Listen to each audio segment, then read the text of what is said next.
Hello, this is Shockwave, and welcome to my GameMaker tutorials.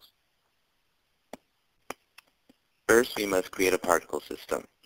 And how you do that is, you put the name of the particle system you want to create, equal sign, and then the following code, and 2 parentheses. Now we create the emitter. You do the same thing, except for inside the parentheses, you put the particle system it belongs to. Now we create the particle itself. It's made the same way the particle system is. Now we have to give the particle a shape. To do that, just type the following code, the particle you're trying to change, and then put the type of shape you want. Here's the list. I'm going to choose ring. Particles can also have a certain size.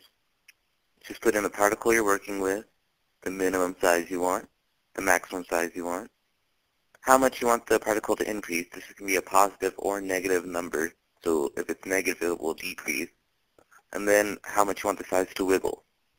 If you would like to add some color to your particles, you have 3 options. The first option allows only one solid color for a particle. The second option allows the first color to blend into the second color.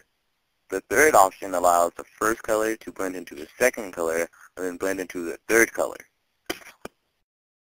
I'm choosing the third option, so I would just type the code, the particle I'm working with, and then the 3 colors separated by commas. Now we can add some transparency. Here are the 3 codes. It's pretty much the same as color. You can have one value, or you can have 3 different values, having them change from one to another. The values can be anywhere between 1 and 0. But I'm going to make my minimum value 1 and the maximum value 0. This way, it will slowly fade away. This code controls how long the particles will live. I'm going to set mine to 30 and 90, which is about equivalent to 1 to 3 seconds. Next is direction and speed. It's pretty much like the other ones. Just add the particle you're working with, the minimum values, the maximum values, how much you want to increase or decrease, and then the wiggle. It's pretty simple.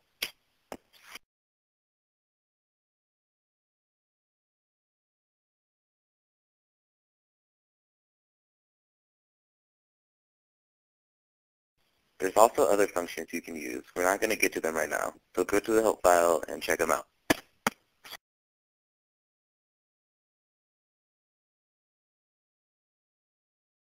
Now let's work our way back to the emitter.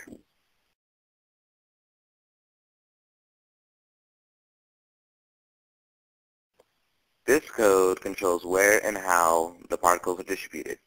Don't forget to put the particle system you're working with, and then the emitter, not the particle, the emitter you're working with. I want my particles distributed at the same spot every single time. So for the x values, I'm going to choose my object's x value, and for the y values, I'm going to choose my object's y value. For information on the shape and distribution, go to the Help menu. It helps. Now here's a crucial decision you have to make. Do you want to burst the particles, or do you want to stream up particles? I want to stream, so I'm going to choose this code.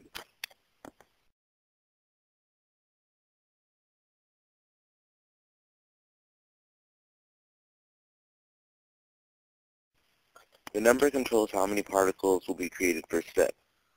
If the number is positive, that is how many particles will be created that step. If the number is negative, as in -3, then 1 particle will be created every 3 steps. I'm not going to choose -3. I will choose +3. That means 3 particles will be created every step. Okay, I messed up. The emitters have to be under the particles. So all the information has to be moved.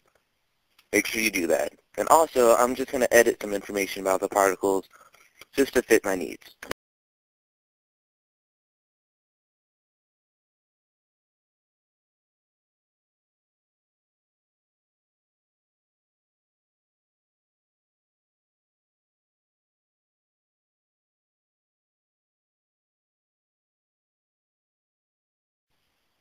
Now after these few adjustments, let's just go and try it out.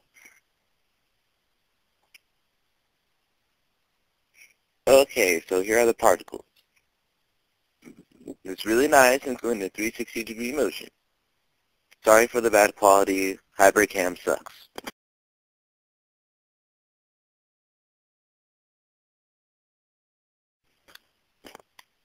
I hope you liked it.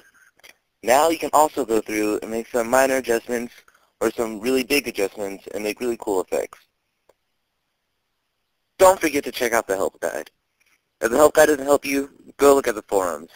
There's always people there willing to help. Thank you for watching my tutorial. Please go check out my other videos. Don't forget to rate and comment.